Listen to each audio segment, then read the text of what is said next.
Good evening, everyone. Hello, so great to see everyone. Oh, the acoustics in this room, I assume everyone can hear me. So my name is Susan Messino. I'm on the Open Space Committee, and together with the Simsbury Pollinator Pathway, the library, the Conservation Commission, the Grange, Dark Sky International Dark Sky, Lights Out Connecticut. We're so thrilled to have Leo Smith here today. Before I introduce Leo, I just wanted to share with you a couple of goodies that we have on the sideboard over there so that you might want to grab them on the way out. First of all, we start with the good candies. We got the Reese's and the Kit Kats, so we have the good candies. On behalf of the Simsbury Grange, we're offering free bear deterrent whistles if anyone has a bear in their yard. So I would recommend that if the bear is just passing through, not snooping for food or causing any trouble, just let it go. But if it's looking for food, etc., it's really important to be really persistent and aggressive to deter the bear immediately so it doesn't develop a habit of looking for food in your yard, whether it's your grill, your bird feeder, your dog food, your trash, etc. So, related to that, we also have a Bearwise Basics checklist over there. It's super simple, so you might want to grab that. While we're on the topic of checklists, Leo Smith also brought a checklist for how municipalities can install and maintain compliant dark sky lighting. So this is really common sense recommendations that save money and benefit people, birds, bugs, bats, and everything. So you might want to consider looking at this. There's also a light pollution briefing paper that Leo and I wrote for the Connecticut League of Conservation Voters this past year. It's on their website right now. And it basically gives, kind of a really concise background about why this is important, what rules we have right now, and how we can really be aspirational about kind of solving the problem and preventing it from getting it worse. So I'd recommend picking up all of those things. I'm not done with the goodies yet. Leo also brought some really nice color brochures about dark sky policies and why they're so important. One's about energy, one's about health, one's about wildlife, and one is simply called Protect the Night, which is a really, really nice. This is my favorite brochure, just pro tip. The other thing I wanted to mention while I'm here is that I'm sure Leo will be happy to answer questions at the end if people have them. Is I wanted to let everyone know, and I know some people have attended, there is the finale of our Beaver Pond Wildlife Series at the Grange next Thursday. I know everyone's like, yes, we've been waiting for this. We have a social hour at 6 o'clock, and then the film is at 7. It's done by New England Forests. All the filming is done in Connecticut and Massachusetts, and it's just remarkable. This is about fall and winter at a local beaver pond, and it's really stunning work that he's done. During the social hour, like the fireworks when they have a grand finale, we're going to have everything that we've had at all of the previous events, which include the Beaver Lodge cookies made by Marguerite Smith and her Tex-Mex chili. We're also having shrimp.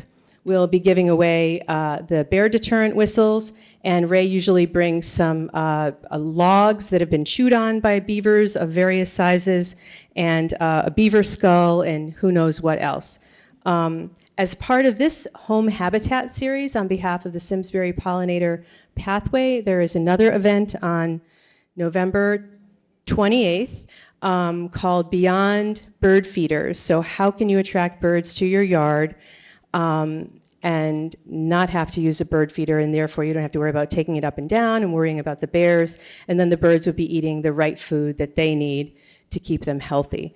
So I know this has been a lot of information, but these are all the goodies, the things that you might remember, and then some things on the side that you can get a sweet treat and can look at later. So thank you for allowing me for that little bit of introduction. And now, without further ado, I'm delighted to invite and introduce Leo Smith, chair of the Connecticut chapter of the International Dark Sky Association. He's the Northeast Regional Director. He was a voting member for 12 years on the Roadway Lighting Committee that sets the standards nationally for street and roadway lighting, and served for 8 years on the Dark Sky International Board of Directors, and he received the President's Award from the Illuminating Engineering Society and the Lifetime Achievement Award from Dark Sky International. We're fortunate he lives close by in Suffield, and he's currently finishing up a really impactful article that's going to be published in the Connecticut Planners, the Planners magazine, which helps planners across the state try and develop ideal municipal policies. So please help me welcome Leo to Simsbury.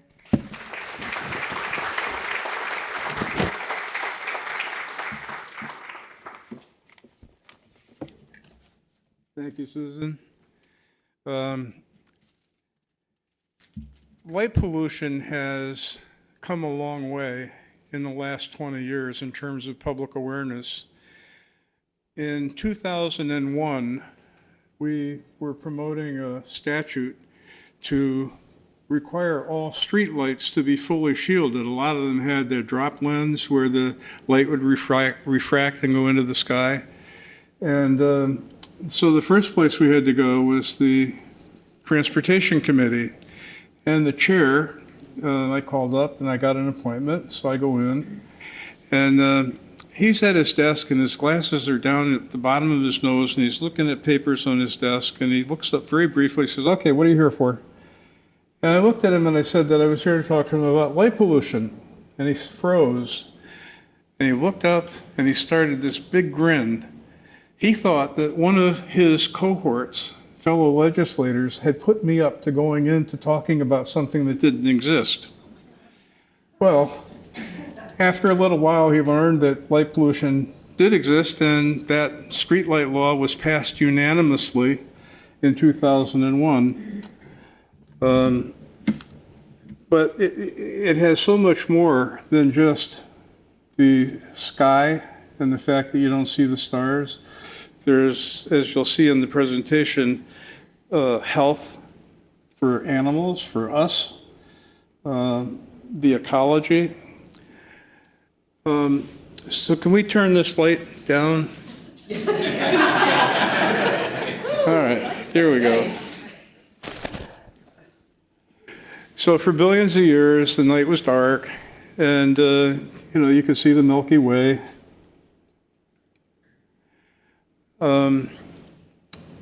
And we have that cycle of light, dark, light, dark. But in 1879, Thomas Edison comes along and he invents the light bulb. It's a great thing, it's technology, it's moving forward, but it's only 144 years ago when you consider how long we have been out there. It's 50,000, 100,000, whatever. 144 years is just a blip.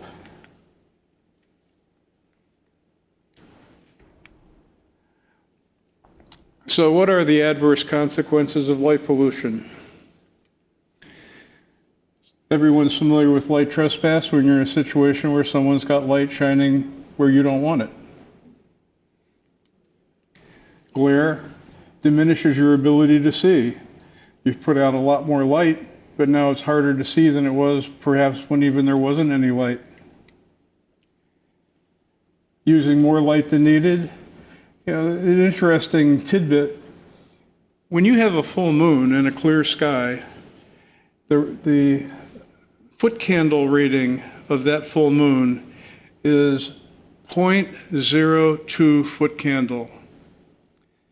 And yet when the bodies that determine how much light there should be make their recommended practices, in a parking lot, they say you shouldn't have anything less than 0.2 foot candle. It's 100 times more than 0.02. Do you really need that much light? I don't think so. And sky glow. And the problem with sky glow is that happens even if you have all your lights out and your neighbors have all their lights out, but over in Hartford and Boston and New Haven, they've got all their lights on. It causes problems in terms of being able to see stars at night. So there's adverse consequences, human health, plants, wildlife, the whole ecology, and obviously the interference with astronomical observation. But there's another one too, it's energy waste. And you'll see a little later in here that 99% of the light that we shine doesn't do us any good. It doesn't serve a purpose. Here's an example of a computer rendition of what the United States would have looked like in 1950 with regards to light pollution. This is actually from satellites, 1975. By 1997, now we don't have any LEDs. They didn't come out for another 10 years. But even with no LEDs, it's not so good. And then in 2025, the projected picture of light pollution from a satellite is going to look something like this. A lot of it has to do with LEDs and the fact that they emit a tremendous amount of light in blue wavelength, which has a tremendous propensity to hit air particulates and bounce back down to the ground as light pollution. This is something called the Bortle scale, and what it does is it says that, for example, in the 9, it's really horrible. It's an inner city sky, and then on the 1 is an excellent dark sky, and everything in between, rural, suburban, urban. But that Bortle scale actually does measure what you can see in the sky. And what about the energy waste that we talked about just a little while ago? It says $3 to $7 billion are spent every year on unneeded lighting. It's 21 million tons of CO2 that are burned unnecessarily for lighting. An example, there's a lot of sports field lighting where they have uncontrolled lighting and the light goes everywhere, and just sometimes if there's neighbors, there's all kinds of problems with, making peace with the neighbors with the sports field lighting. But yet at the same time, especially with LED lighting, if you do it right, you can actually have it so the light goes maybe 5 feet past the sidelines of whatever sport you're playing and stays on the field and doesn't go anywhere else. It's just a matter of planning ahead of time to do it right. So with wasted energy, there's 380 terawatts every year that is consumed by outdoor lighting. And that's enough to power 35 million homes. As I said earlier, 99% of that outdoor lighting is wasted. When you think about where do you want to light? Well, I want to light my sidewalk. Okay. How much of the light actually goes on your sidewalk? And how much of the light actually goes into the grass and the trees and all kinds of other places? Street lighting, the same thing, where a lot of the light doesn't really go where it's supposed to be targeted. Some of the things that you can do in terms of solutions, one of the best is using a dimmer and a motion sensor. Sometimes from a security standpoint, someone might say, well, it's a good thing to have the light on at night, I feel safe. Actually, if you leave the light on all night, it's the most unsafe. The safest thing you can do is put it on a motion sensor so that if someone does come up to your property and trips that sensor, all of a sudden the light comes on, and now that person isn't feeling so safe anymore himself, and probably is going to scoot out of there.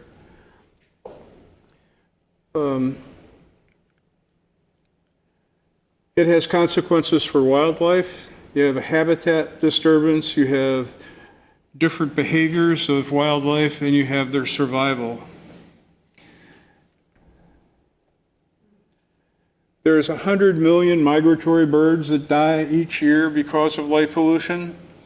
It's not just the matter of being lit in a parking lot, let's say, or something like that. It's also buildings where the building keeps their lights on for all hours of the night and the birds come flying by, and they mistake those lights that they see at a distance for stars. And the stars is what they use to navigate. And so now their navigation is thrown off. They fly into the buildings and end up being collected at the end of the day or in the next morning. Another interesting thought, how many animals are nocturnal? If you have bat species, it's almost at 100. Amphibian species, 92%.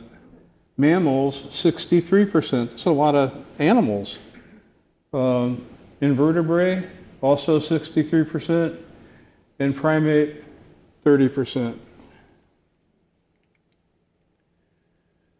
So artificial light at night has a tendency to attract and repulse insects and animals. And we'll get into talking a little bit about insects because it has a devastating effect on insects. Baby sea turtles are attracted to the sea. They're hatched in the beach. When the baby sea turtle hatches, it looks around for where to go. If it sees darkness up on the developed areas all dark, it goes to the ocean. If it doesn't, if it turns around and it sees that there are buildings all lit up behind the beach, it starts crawling towards there and it dies of exhaustion. It causes disorientation and death. Another species, animals, survival, what about fish? Salmon. They want to swim upstream. Well, when you illuminate the water, you also provide like a spotlight for predators, eagles or whatever, that want to come in and take that animal. And it's easy to do when you have a lot of light. There was a story called The Devastating Role of Light Pollution and the Insect Apocalypse. The Smithsonian ran it, the New York Times, the Guardian, basically showing that we're having a devastating reduction in the number of insects. And all of this has to do a lot with pollination. Firefly populations. The light pollution interferes with mating rituals.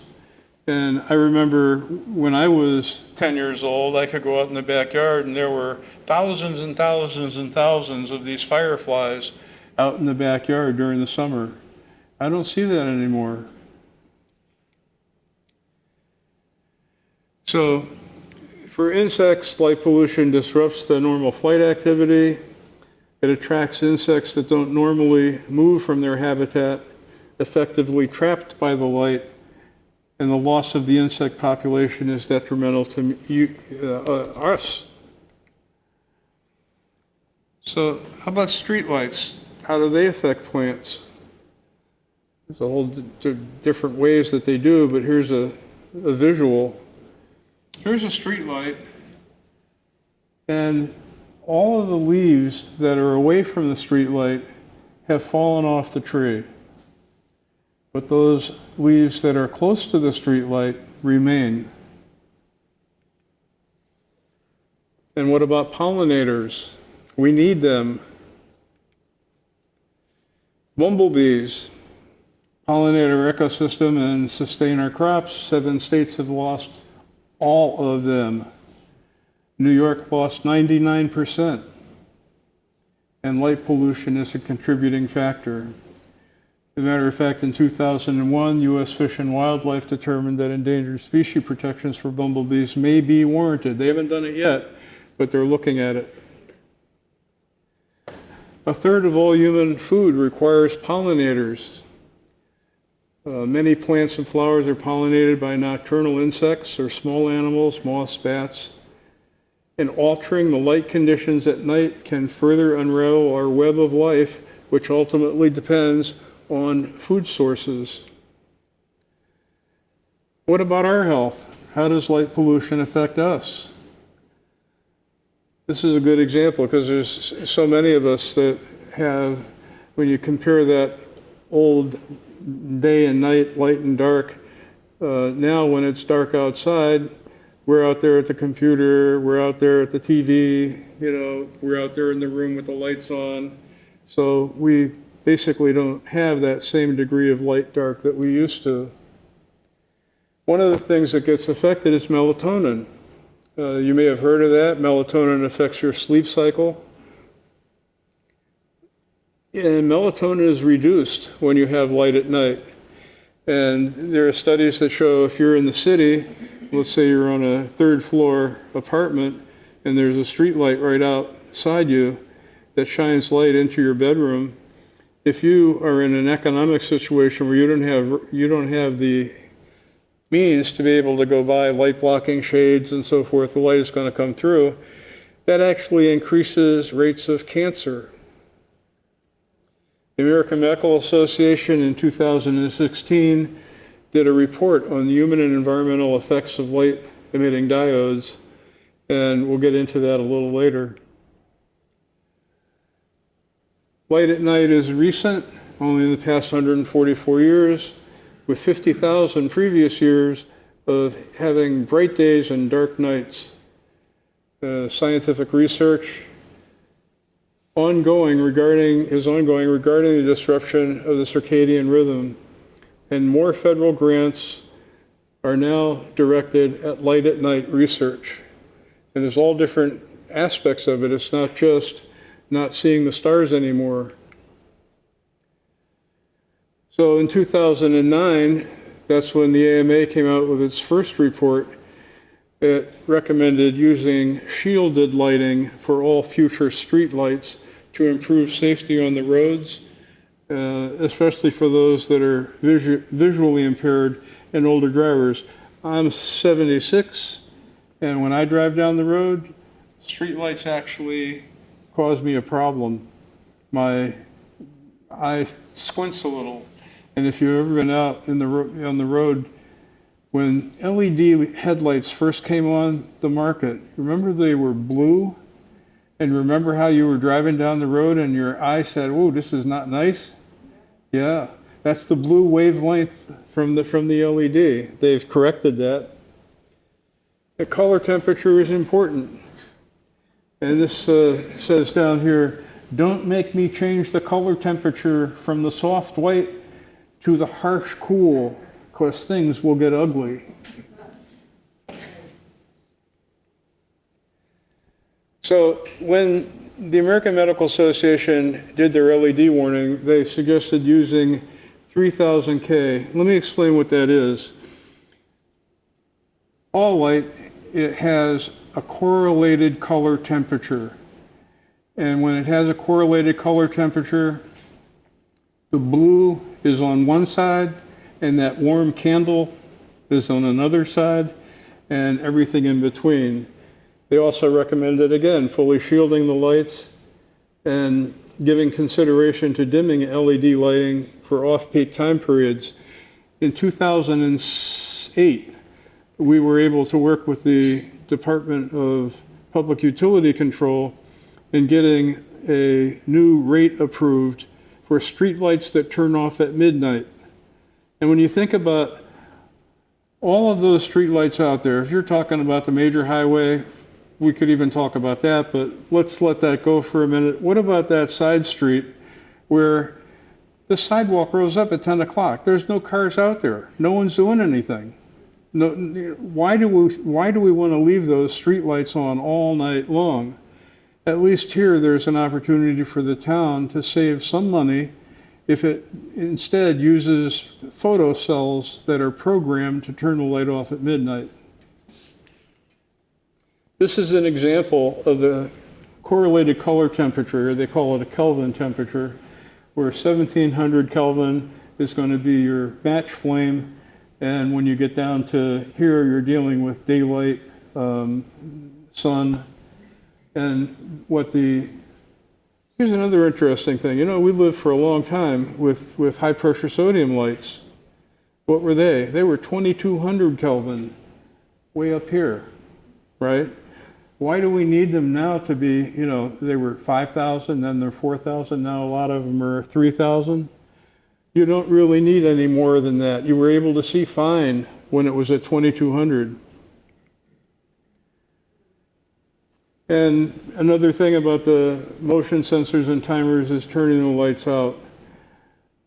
And some lights are left on all night long.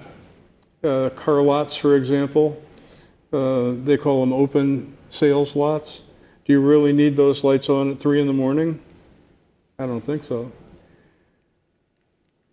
So being a good neighbor is pretty simple. Just shine the light where you want it to go. You don't want it to really go in your neighbor's yard. And as far as residential use of exterior lighting, reduce the light pollution by using shielded fixtures that bring the light straight down.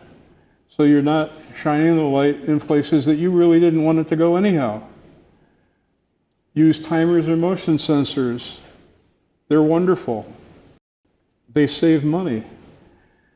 Use the least amount of light needed. Here's a picture of a swimming pool area that it's lit, but it's not lit like it's, you know, the 4th of July. It's just nice. And then use light only when it's needed, so that instead of leaving the light all night long on, you turn it off when you don't need it anymore. So these are examples of good neighbor lighting.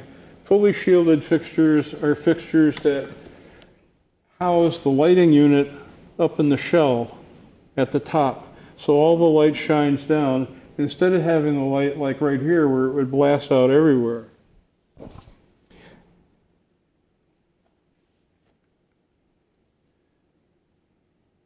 Some more examples here. You have a light source right here, but you have a shell around it so that the light only shines down. Another interesting part of light pollution has to do with the state building code.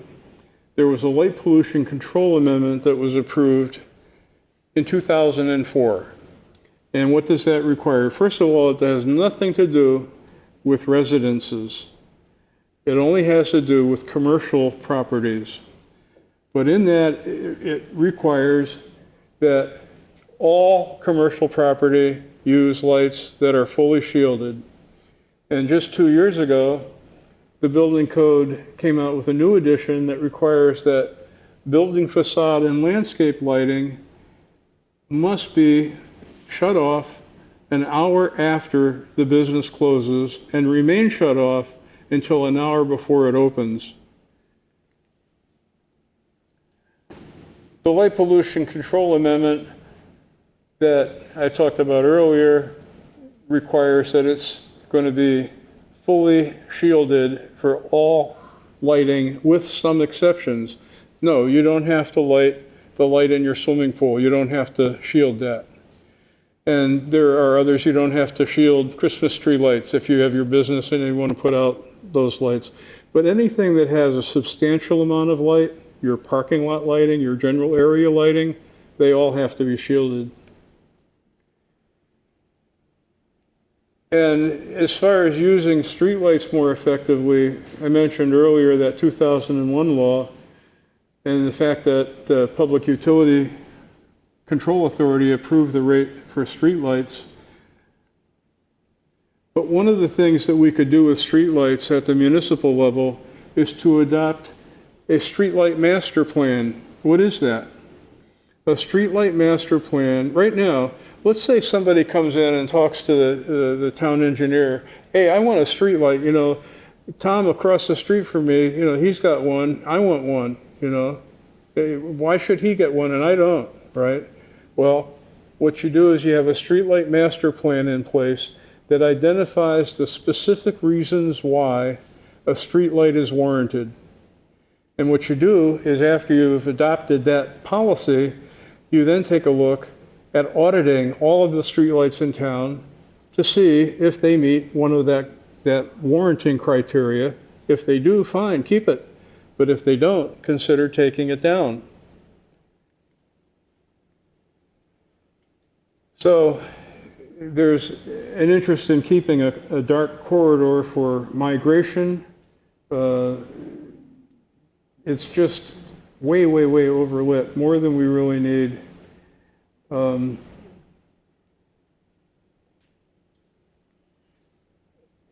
Not only near natural areas is it important to keep the darkness, but also for the migration, for the birds that are coming out of Canada during migratory season and they're flying south. You know, there's a big problem if they run into lights. So 3 years ago, the Illuminating Engineering Society and Dark Sky, which used to be kind of adversarial, but now are sort of on the same team, came up with a proposal for the 5 principles of outdoor lighting, the 5 principles for dark sky compliant lighting, and that is that the light has to be useful, that is to say that we really did need light there, targeted, that it's hitting where we want it, but it's not really going stray into lighting up all different other kinds of places, that it has low levels of light, that is to say that how much light did we really need? And it's kind of interesting when you go back to that full moon where you know that if you're out in the field and a full moon is out, you can see where that rock is that you need to walk around. So if you can see that at 0.2 foot candle, what can you see if you did 10 times more and you had, 0.2? And it's controlled in that you basically can use the motion sensors and the timers to make sure that the light isn't on when it's not needed. And finally, and very importantly, is that color temperature. That you should be using warmer color, 2200, 2700, 3000 maximum Kelvin. And anytime if you go into Home Depot or any other place that sells lights, all those packages, if you look, it'll tell you what the Kelvin rating is for that light. And this is the contact information. If you have questions, feel free. And I'll take any questions now.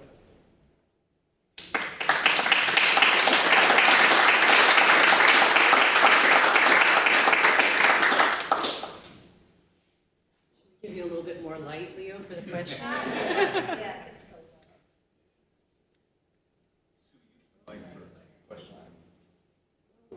see, that's See? Too bright. Oh, sorry. Hang on. That was actually part of our demonstration. Oh, good. That's good. Leo, you could Sorry? Oh, yeah, you have a lavalier, just in case I want it. You have hand it. Okay. So any questions? commercial building code requiring. Oh, tell me, you touched on it, but I didn't quite process it enough, but commercial building code requiring lit parking lots, has that changed? Shielded. Right, but for how long?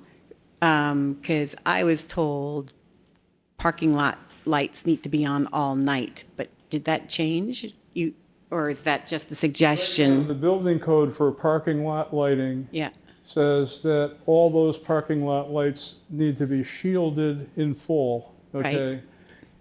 As far as when they're left on and not, right now the building code does not touch on that. As a matter of fact, what we are doing is making some proposals for building code amendments that'll take place next year to go from saying that right now you have to turn your lights out for 1 hour after right, the that was close the, of business if it is facade lighting or landscape lighting. But those are the only two categories that applies to. So we're going back and saying, well, let's talk about open sales lots. Let's talk about parking lot lighting. Let's talk about open space lighting, general lighting, where you have the light on the side of the building that's shining out to try and illuminate that driveway area. All of those lights should also be required to turn off an hour after close of business. But currently, that's just a proposal. It's not. Currently, that's Right. not there. We're not there yet.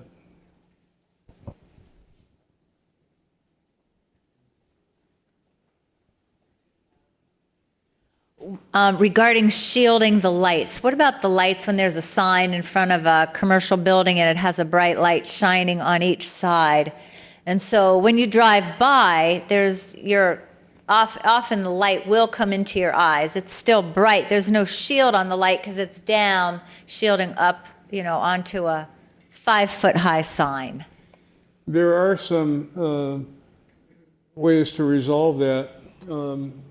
There are some municipalities that will enact a sign regulation that talks about having the light above the sign. So for example, if this is the sign right here, then the light comes out that far and shines down that way, so it doesn't shine into anybody's eyes. The sign still gets illuminated, but it reduces the light pollution substantially. So it's just a matter, when you're first, if you go back to the point where that owner is first doing the sign, it probably doesn't cost any more money to do it this way than it does to do that way. It's just that they're not thinking about it, and whoever's the electrician that's coming in to do this may find it to be a little bit easier because they can just stick it in the ground over here versus having to do the wiring and whatever to bring it up and bring it down. But it doesn't cost more money, it's just... That kind of lighting is not falling under this requirement that it needs to be shielded. Not sign lighting, no. Yeah, I just want to add a comment about that because that's something I really notice as well. And I've been trying to think, could it be angled down a little bit more or something just so the current installation isn't so, shining straight up. And when you're driving too, I see a lot of those lights as well.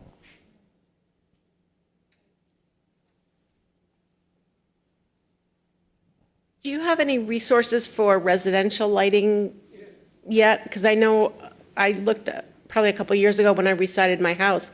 I did find lights for my house that would shine down that were good, but post lights were really not there unless I went to commercial and spent, thousands of dollars.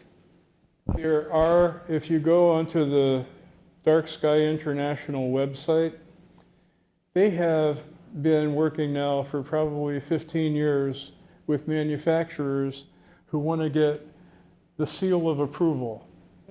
Okay, so Dark Sky seal of approval, they have to submit their lighting and the IDA, they actually have to send a sample in, so that the IDA technical folks can actually test it and see it. And if it does meet the standards for fully shielded, then it is approved, and they all advertise this now as being Dark Sky seal of approval. And if you go onto the website, you'll actually be able to see dozens and dozens and dozens and dozens of all different kinds of light fixtures that are now IDA seal of approval or Dark Sky seal of approval. Okay, I'll check again, because when I looked a year and a half ago, there really wasn't much.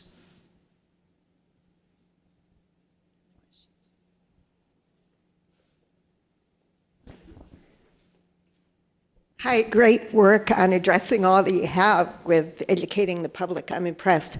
But let's see, the driving at night with the bloody headlights on the cars these days, I guess that would have a lower Kelvin. The new ones quite often have the blue lights, right? Do you happen to know what is, I tried the yellow glasses to shield my eyes from the bright headlights. Do you happen to know what's the best glasses to wear to, I don't have cataracts or anything, I don't have that problem, but I bet you a lot of us have slower retina reaction, right? Yeah, we're getting to have older eyes. My husband and I were talking about this on the way here. We're now in the category at those bright lights are, distracting. But the headlights used to be this big, right? And now they're like this big. So so of course. Well, down the road, it'll take a little while in this country, but for a number of years now, in Europe, they've had what's called adaptive headlighting.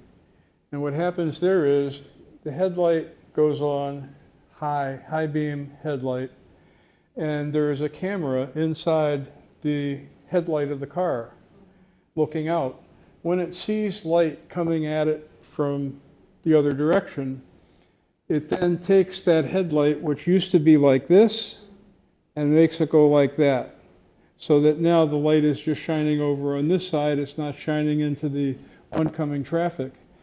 And that adaptive headlight will do a lot because as the human eye ages, light is received differently. It scatters more. The older you get, the more the light scatters, and it makes it difficult to see. So those oncoming headlights are a problem. I made a proposal to the Department of Transportation about 8 months ago to take a 5-mile stretch and put up glare barriers, these little things that stick up above the concrete barrier, so that would block all oncoming headlights, and to put reflectors in the road so that would help you see where the lines are. It didn't get anywhere, but if you look at Massachusetts, when next time you go down the Mass Pike, it's unlit, right? And they have all those reflective markers. And anytime you have a roadway that has a substantial space in between the different lanes of traffic, the different directions, you don't really need street lighting because you can see pretty good, right? As long as you don't have that competing light coming at you from the other direction, you don't have the lights coming at you from the street lights, you can see pretty good. What about the lights on Route 2 heading east? Have you noticed there's blue headlights for a period of like 2 miles there? It's in the middle of nowhere, Route 2 heading to the beach. There's no street lights, and then they must have done an experiment. They're strangely blue. Strange lighting on Route 2. Alien receptor runway or something. Well, I do know, while I'm coming over in this direction, I do know there was a lot of funding in the Inflation Reduction Act and other big federal grants for lighting with good intentions to make lighting more efficient, but there were no policy rules to make sure that that lighting wasn't too much or harmful, so. Susan, in her introduction, mentioned the short paper you had for the League of Conservation Voters, and I'm wondering, is there a need? And you're working, it sounds like, on changing building codes. Is there legislation that we need at the state level, and what should we do at the town level in terms of town ordinances? Is there more action at the town level, or should this be done at the state level? My own personal feeling is that doing it at the state level solves a lot of problems very quickly, because all of a sudden you have something that applies to 167 municipalities, carte blanche, boom, done. But if you go, let's say, for example, it might get a little sticky getting a building code requirement that says you can't use anything more than 2700 Kelvin as far as the color temperature. Yet a municipality can do that. The rule in Connecticut is this, that if you have a state building code, every town must follow it. However, a town can adopt any other regulation they want as long as it's more strict than the building code. It can't be less strict, but if it's more strict, then the town has every right to go ahead and do that. So it's a question of with towns, it's primarily an issue of enforcement. And when I say that, you know, it's kind of interesting because in 2004, when the building code got passed that said you had to have those fully shielded lighting, LEDs hadn't come out yet. They weren't on the market. And so you know that when you're driving down the street today, every single one of those, what we'll call not so good LEDs, was in violation of the building code because it came out later. And so the problem there is that when you go to the zoning enforcement officer and say, hey, here it is, I got pictures, I can prove it, right? From their perspective, they got 30 balls in the air they're dealing with already, and it's kind of imposing on them to have to start dealing with this too. So ideally, you start at the beginning where someone comes in and says, hey, I have a plan, I'd like to have it approved, you know, I'd like to do a building. What do? You require a lighting plan, a detailed lighting plan that shows exactly where these lights are going to go, what they are in the way of, you know, what we'll call 100 watt, 70 watt, whatever. Okay, how many lumens they put out, what correlated color temperature they are. You do all of that. And if they don't supply that, they can't get to first base as far as their building plan approval is concerned. So if you do that, at least you can do it so that you don't have to spend time or energy with enforcement. You're simply leaving it to them. But if they don't comply, you know, and then the other thing is with some part of the problem has to do with, let's say you've got all these lights. You're driving down the road at night and you see that there's all these lights that are not so good. Well, technically, if that zoning enforcement officer wants to really do an inspection, they probably really need to do it at night when the lights are on, right? And so they check out at 4:30 or 5 o'clock, and you know, do they really want to get in the car at 7:30 and come back? Not probably, you know. So there's some human issues, but that whole thing about making a lighting plan a critical part of submitting a building permit application, that's wonderful, a wonderful way to deal with it. Yeah, and just to mention on that front, we have been talking in the Open Space Committee as part of our town toolkit of getting, asking the Zoning Commission to pass zoning regulations for light pollution for Simsbury. So it'd be several towns have already done this. We have model regulations from a number of towns. And the reality is it's so much easier to get something passed at the town level than at the state level. So I think we need to work on two fronts, but there's no reason why we can't, you know, be a leader in trying to get this done. And I think the more towns that do it, then the state might also, you know, work on it. And of course, we can't do highways and the other things that the state is responsible for. I think you mentioned in your presentation the law that passed last year for the state buildings, right? Did you mention that in your presentation? Actually, I don't think I did.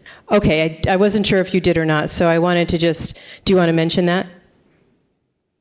Well, they passed the lights out law in Connecticut. It was the first time in and passed, which is really exceptional because a lot of times it takes 3, 4, 5 years to get something passed. But this was originally put in for bird migration, saying that the state buildings had to turn their lights off from, I think it was 11 o'clock to 6 in the morning, something like that, so that would help with the birds. And, you know, that law got passed, and, you know, it's a matter of now trying to expand that type of law, which is what we'll do next year when we go back to the building code folks and talk about expanding the shutting off an hour after you close your business, not just to the facade lighting and not just to the landscape lighting, but also to open sales lots, to parking lots. You know, you don't need those lights on, and you're going to save money. Just out of curiosity, what was the interest in keeping the lights on in the state buildings from 11 p.m. until 6 a.m.? It's just something that probably they just never got around to doing anything about it. In the law that got passed, they did make one exception, and that is that the state capitol, that got to be lit all night long, right? But aside from that, it's just awareness, it's like when you first did it, they didn't bring in that extra piece of equipment, the timer, right? You just do it and be done with it, and it doesn't matter. Yeah, and one glitch in that law is it only requires the lights to be off during that time, just during 2 periods of the year that are the peak migration periods for birds. We're just in there at the tail end of one of them right now. But it's not just the birds, it's the bugs, it's the bats, it's a lot of species. So my feeling is, why are we just turning them off during those 2 times a year? It should be really a year-round policy. So that might be a small tweak we can make to that. Did you have your hand up? Yeah. I just, quick question. I noticed the pictures of Hartford during that dark part, but there's no requirement that you turn off your office light or anything like that. I mean, the buildings still seem to me to be lit, like that would still attract a bird or whatever, because people don't turn off their lights when they leave their office or that kind of thing. Well, actually, there is relatively new regulations that passed as far as the Energy Conservation Act that require offices to turn their lights out and to use motion sensors. And that's a beautiful thing, except for the fact that it only applies to newly constructed buildings or renovated buildings. So if you have a building that was built, let's just say, before the year 2000, Okay. you're off the hook.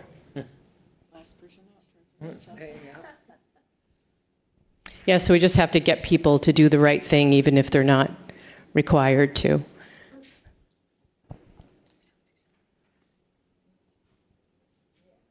So utilities have programs to reduce energy use in ways like adding insulation. Do they also have programs that would reduce in lighting use, or correcting lighting use?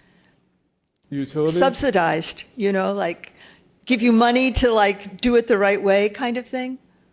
I just wondered. Utility companies we have had a horrible experience with utility companies. When the street light law first came out, it gave power to the local chief elected officer to waive the provision so that if you were downtown Middletown and you had these globe lights downtown, and somebody ran into a pole and knocked it over and broke it, you could go ahead and waive the requirement for fully shielded for that light. One of the sales reps for the utility company, back then it was CL&P, sent a letter out to all of the chief elected officers saying that they could waive this.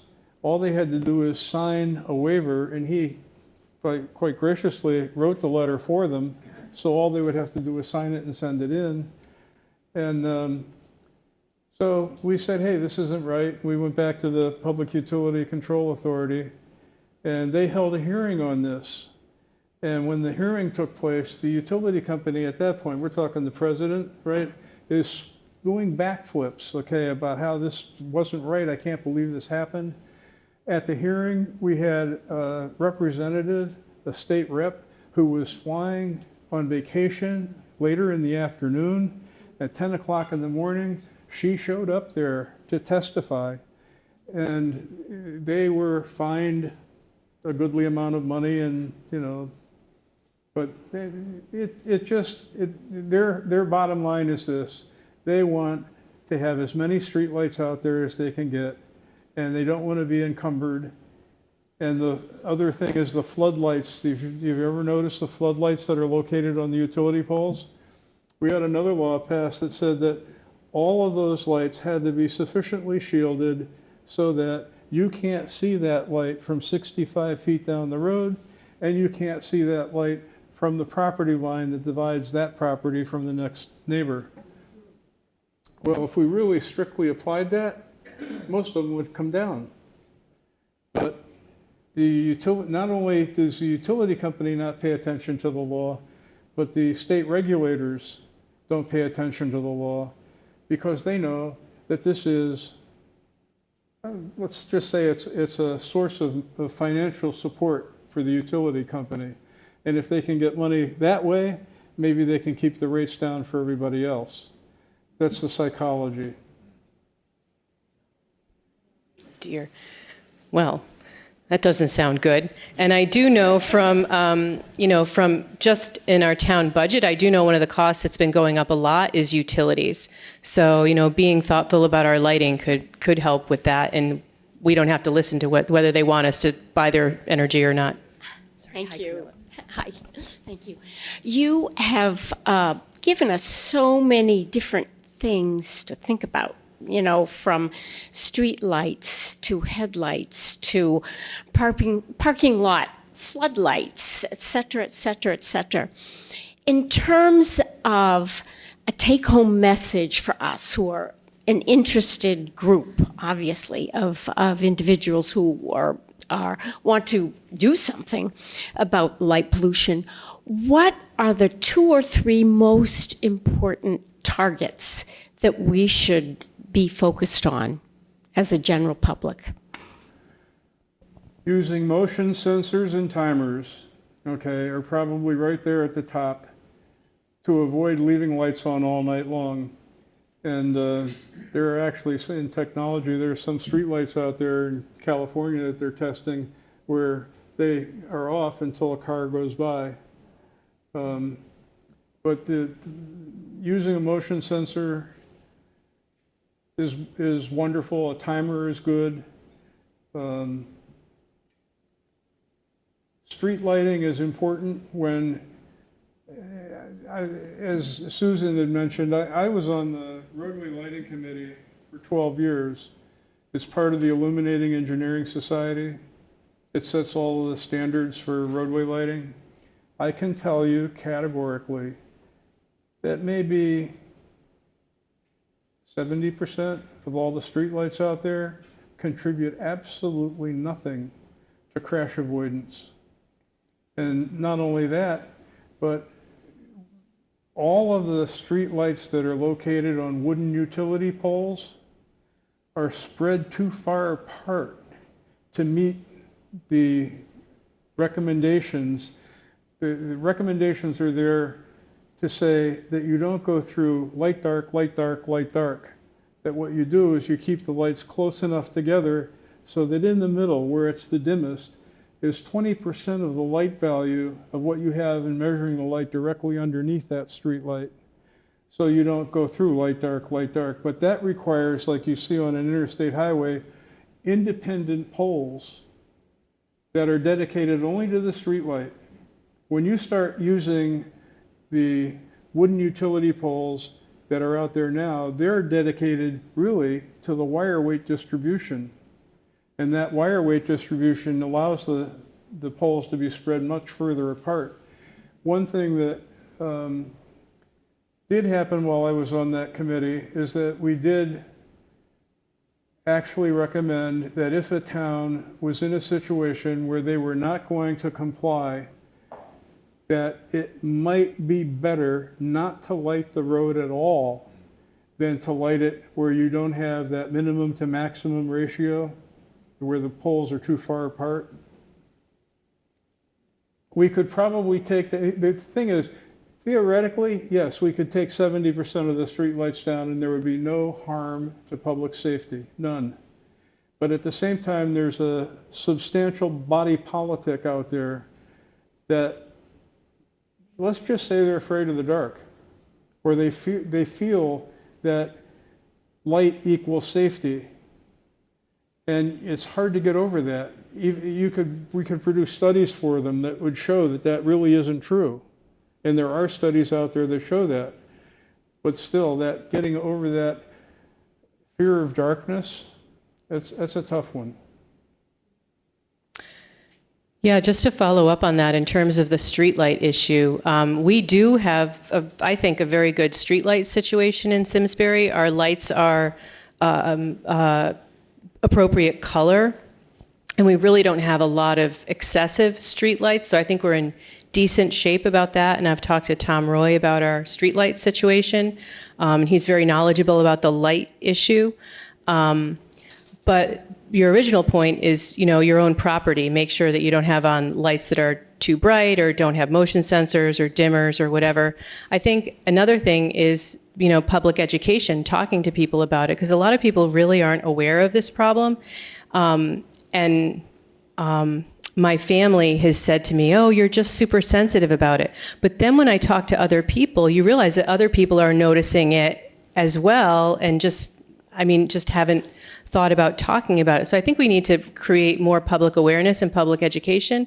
And I also think it would be fantastic to get some real light policies in our zoning regs, because that's going to really help the town long term, and maybe help other towns in the Farmington Valley and beyond to kind of adopt similar policies, because it'll be like, oh, I went to Simsbury. It was really nice. I found it relaxing. I got to drive down, this beautiful, road or whatever. And then you go to related to your kind of car lot situation. I've noticed in East Hartford, between the car lots and these huge lights, it's just like an assault. It's so bright. So I think that, raising awareness and trying to get zoning regs in would be really important.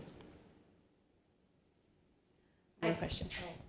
I think your example on lighting, it was perfectly exhibited here. When we came in, it was so bright in here. It was very hard on the eyes, and it's pleasant in here now. So we have a very good example of that. Does anyone know, or would you know, where would you say we could find the darkest skies in our general area? Well, there are some places along the shore, down in the Guilford area, a little inland. If you were looking to get a real good handle on that, what I would do is I would call the Hartford Astronomical Association, because they actually make trips to those places and could probably tell you exactly where to go, and 5 miles up Route 7 or something like that. I know there is a dark sky certified site in Litchfield County at Northwest Cabin. It's a cabin that's maintained near the Appalachian Trail, so that's an official dark sky site. I know a lot of people go even to Barn Door Hills, to that big field there, and try and look at the sky. There was a question, I think it was Camilla, about what are the couple of things that we can do. I was just wondering, in terms of the ordinance that we're trying to pass, if people are interested, can you use help in that process? Yes, we haven't formally presented it to zoning yet, because we wanted to do some public education to zoning and maybe send them the link to this talk and send them, some of the materials and the briefing paper, and then make a formal ask. So I would say probably around the beginning of the year, and maybe we can ask, I assume most people found out about this maybe from, how many people are here because of the Pollinator Pathway email or notification? People from the Grange, maybe, a few people. Or other sources, maybe just the library. I'm terrible at letting people know about stuff, worse than terrible. So maybe around January, February, we'll be trying to ask zoning to pass this ordinance. Oh, yes, Yeah, we're also talking to the Design Review Board, because they often get new construction projects, and they have a bit of a say and a bit of influence with zoning. And Conservation Commission has sent zoning regulations from other towns and compiled it, sort of giving them a hint. Yes. Did you get it in the POCD? We did get it in the POCD. Not exactly the wording we wanted, but it's in the new Plan of Conservation and Development, which is probably going to be accepted in the next month or so. So we kind of have that path set. It was also in the old one that zoning needs to look at dark sky. Yeah, I know it's been in the POCD since 2007, but like a lot of the Connecticut regulations, if you look them up, they're all listed on this. A lot of them aren't really even being followed. So aside from passing new laws, we kind of need to obey the laws that we have right now.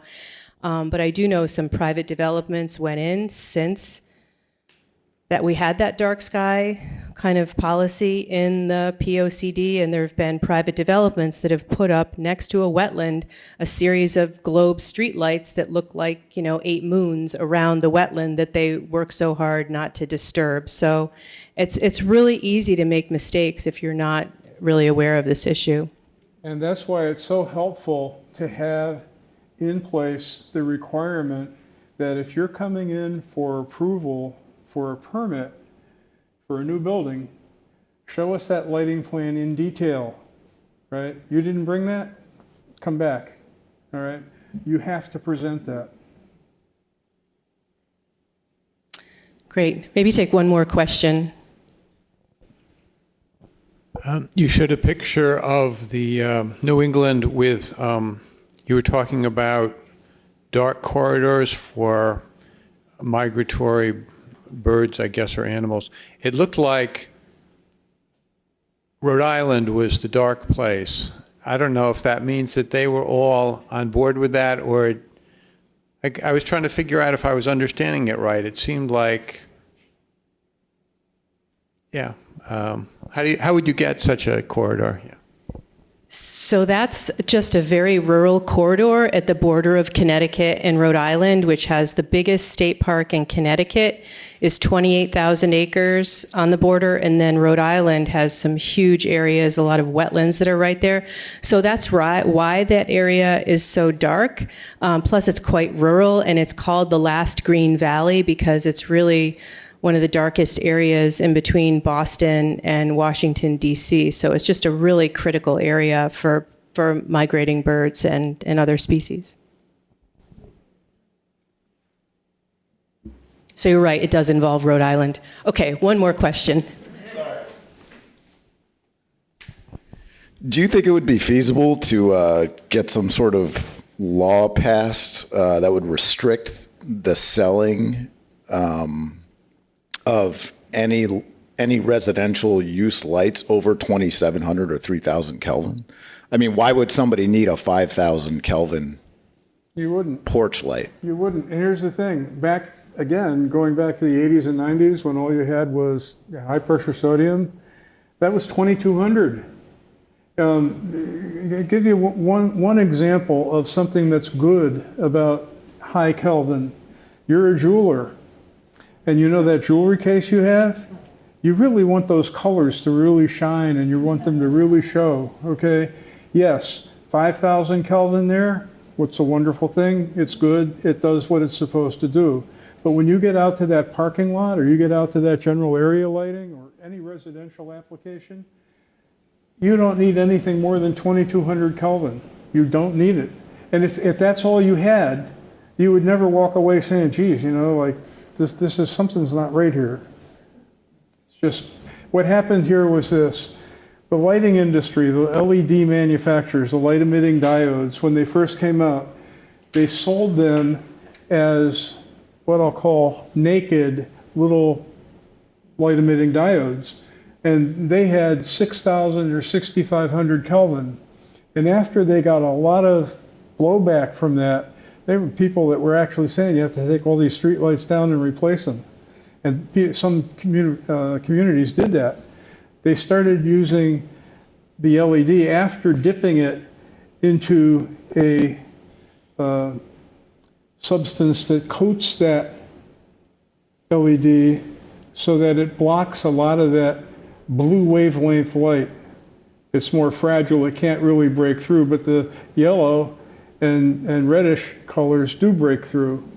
And depending on the thickness of that coating depends on whether it's going to be a 3,000 or 2,700 or whatever the rating is. But all of those lights start out at about 6,500, and it's a phosphor coating. It's only after that phosphor coating is applied to the light emitting diode do we block that LED. Actually, isn't that one of the things we can do easily at home, is get the yellow bug lights that they're now LEDs as well. Just install the outdoor lights, put in a yellow bulb. The moths aren't attracted to the yellow bulbs. to the same degree. I'm not versed in bug attraction, other No, than the they're- fact that you. they're sold as lights to not attract bugs, and they're just yellow bulbs. We want the non-bug attracting light. There are bug attracting lights. We don't want the bug attracting lights, just to make that clear. So I also have to say that the indoor lights, I noticed going out to bars and restaurants and things like that, a lot of places replaced their lights and the whole mood in the place became super unpleasant. So the question of where would you need those super bright lights? If you wanted to do surgery in your front yard, you might want more than 2,700. So just keep that in mind. And the other thing is too, when you see the Marriott Hotel, remember that picture that we looked at of the swimming pool area that was just very nicely lit? That was definitely in the yellow family. And when you see that Marriott Hotel lit, for their facade lighting and their landscape lighting, that's all low lighting, okay? You don't see the glare, right? It's all indirect lighting, and they all use that lower level of color temperature, because it actually makes that building look more attractive. Right. Yes, selfishly, we all look better in lower light, so that'll help too. Well, please help me thank Leo so much.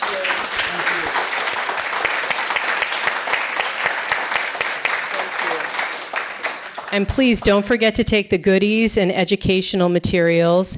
And I hope to see everyone at the Grange on November 9th for our grand finale. And back here on November 28th, Beyond Bird Feeders. Thank you.